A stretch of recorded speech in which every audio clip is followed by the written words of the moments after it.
All right, hi Professor HW. So for my student in the video or in the kitchen video today, I'm going to be making hardtack, and I'm going to do my best to do it with minimal amount of dog barking. So we'll see how that goes. So over here, kind of got things set up. We'll do the best we can here. So I'm going to start out. Hardtack has three very simple base ingredients. It was made by bakers for Civil War soldiers, and it has a longer history than that, but that's where it gained most of its popularity here in the United States. I have the oven already preheated. It's preheating right now to 375. Three ingredients: water, salt, and flour. If salt wasn't available at the time period, then it was simply just water and flour. So we're going to go ahead and start. There are a lot of different recipes for hardtack, and most of them made enormous batches. So I'm going to kind of do my best here to cut it down a little bit so I don't have pounds and pounds of hardtack. So I'm going to start with 2 cups of flour, and then to that I'm just going to slowly add water until we get a nice dough consistency. I'm also going to add some salt to it, roughly about a teaspoon or so of salt. So go ahead and we'll slowly add some water to that. I'll fill my cup all the way up to the top, and then with a fork, I'll slowly just add in, let me mix the salt in with the flour a little bit here.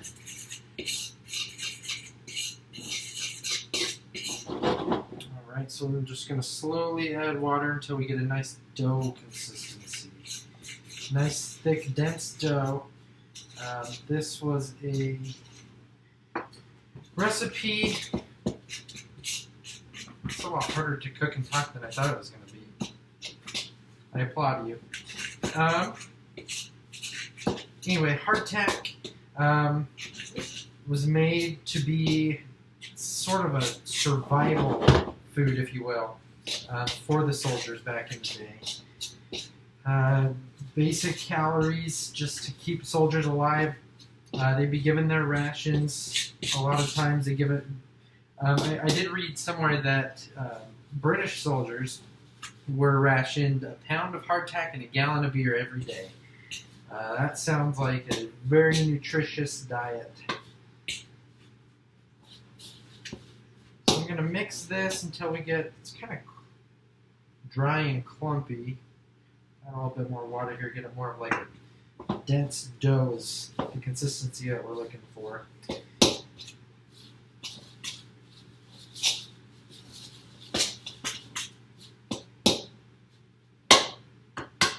See, we've got kind of a doughy, floury glob here. I'll use my hands. I should take my wedding ring off first. Otherwise, that's going to be has to get cleaned up. All right.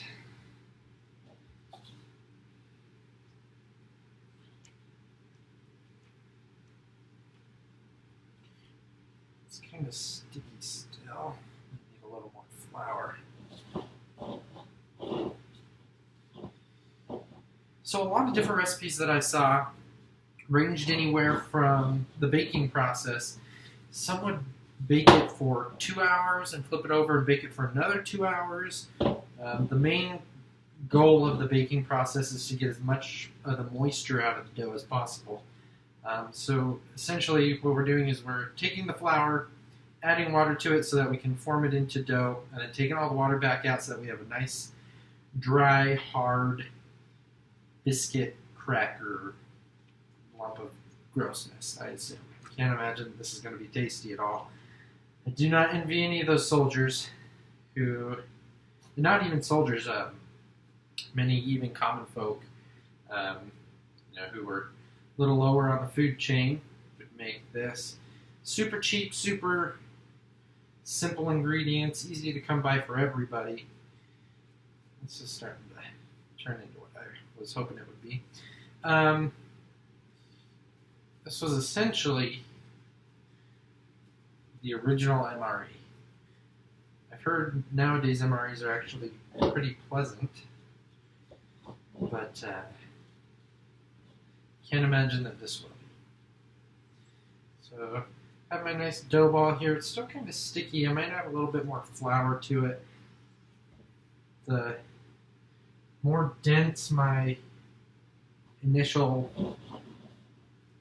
dough is, the less baking time will be required to get more water out of it. The whole purpose of getting as much moisture out of it as possible is to make it so that it'll last longer. So they turn it into a nice dry cracker biscuit, and then they ship it out. And so the longer it lasted, the better. A lot of times, though, if any moisture got into it, the hardtack could end up being infested with all sorts of lovely weevils and different kind of critters like that, which makes it just that much more unappetizing in my eyes. So we've got a pretty good dough ball here. We're going to go ahead and roll it out. I don't have a rolling pin. I think I would have thought of that sooner. But I'm going to flour the counter here. Make do without my rolling pin.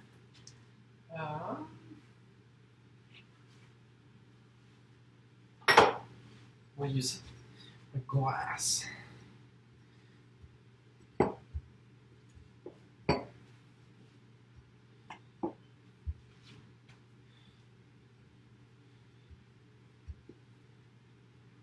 Roll it out into a rectangle, roughly a quarter to a half inch thick.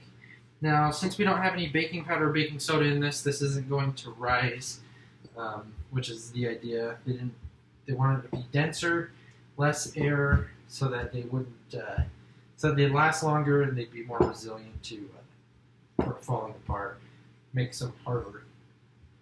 That's the name Hardtack. This is looking pretty good.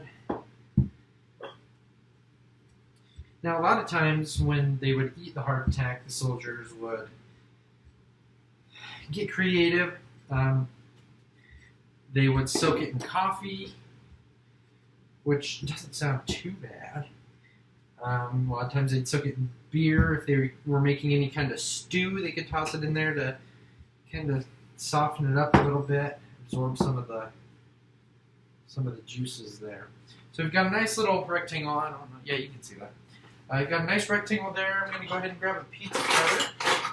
We're going to cut it into rectangles. So most of the rectangle sizes of a portion of hardtack would be about a 3-inch by 3-inch square. So I'm going to do my best to kind of make that size. I have some smaller ones here too, but that's okay. So just take this guy here. I might have gotten these a little thinner than what they would have been. That's okay. I'll make them a little crispy. I think thinner would actually be a little more pleasing to the palate than a thicker one would be. So I've got these here. They're not exactly 3 by 3 because they're rectangles. That's alright. Get them off the counter here. And then we're going to go ahead and we're going to poke a bunch of holes in them. Now, sometimes they'd use forks to do that. But the standard would be to poke 16 holes per, I don't know where this number comes from. Standard would be about 16 holes per cracker. So I gotta find, just gonna kind of use this, the end of a knife here. We're gonna go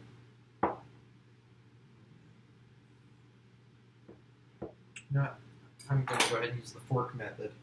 So the purpose of poking the holes is to make it so that when they bake, more air escapes and they don't rise up as much. Keeps them more of a cracker than turning into more of a bread would be. So we'll get these real nice. Hold up here. And then we're going to bake them about 30 minutes or so. And then we'll pull them out, let them cool. Try and get as much moisture out of them as possible. And then we'll taste them, which I'm not particularly looking forward to. Maybe I'll make my wife eat them before me. I won't do that to her. So the government back in the day, in Civil War times, would contract with bakeries to make hardtack.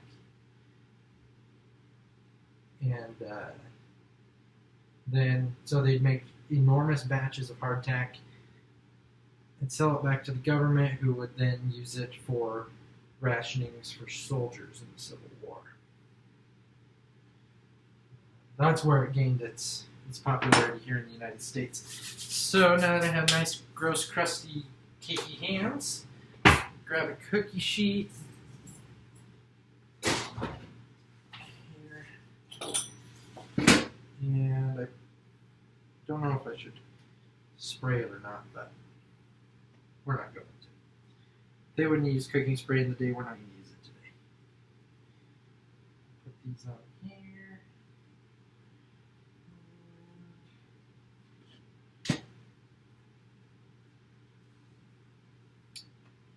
Alright, so we have our lovely, I don't know if you can see there, our hardtack biscuits. So we're going to pop them in the oven for about 30 minutes or so, pull them out, let them cool, and then we'll give them a taste and see how delicious these guys are going to be.